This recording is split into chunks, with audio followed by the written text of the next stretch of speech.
नमस्कार साथियों, मैं हूं अविनाश शर्मा। एक बार फिर से आपका स्वागत है आपके अपने यूट्यूब चैनल पॉजिटिव बिल्डर में। तो आज मैं आपको लेकर आया हूं एक साइट पे और यहां पर मैं आपको कॉलम की स्टील के बारे में कुछ जानकारी दूंगा जो आपके लिए जानना बहुत ही ज़्यादा महत्वपूर्ण है। अगर आप भी अपना घर, बिल्डिंग, किसी भी तरह की कोई भी कंस्ट्रक्शन का काम कर रहे हैं, सबसे पहले अगर आप जो है वो ध्यान देंगे पूरे के पूरे कॉलम में, तो अगर बॉटम पार्ट में आप देखेंगे तो जो टाइज हैं वो उसका डिस्टेंस जो है वो कम है, लेकिन अगर आप सेंटर पे ध्यान देंगे तो सेंटर में जो है वो टाइल्स की स्पेसिंग जो है वो ज़्यादा है।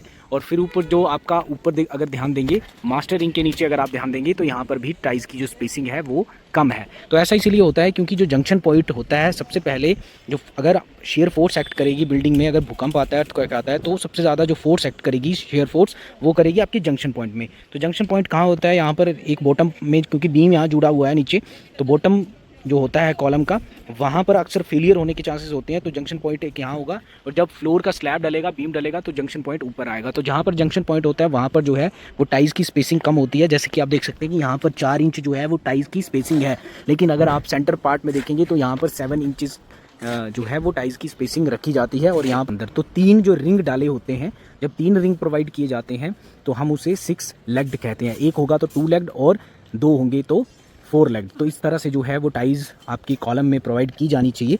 और ये जो डिस्टेंस रहेगा वो L/4 या फिर L/5 डिस्टेंस तक आपको जो है वो स्पेसिंग कम रखनी होती है। वो एज़ पर ड्राइंग जो है वो आपको मेंशन होता है, या फिर आप किसी भी अपने स्ट्रक्चर कंसल्टेंट की सलाह ले सकते हैं, या फिर टेक्निकल पर्सन की सलाह के अनुसार जितना लोड आपकी बिल्डिंग पे आ रहा हो, और आपकी ड्राइंग्स में जो है वो मेंशन रहता है कि आपको कहाँ तक, किस डिस्टेंस तक जो है वो स्पेसिंग को ज़्यादातर L/4 या फिर L/5 डिस्टेंस तक ही आपको स्पेसिंग कम रखनी होती है।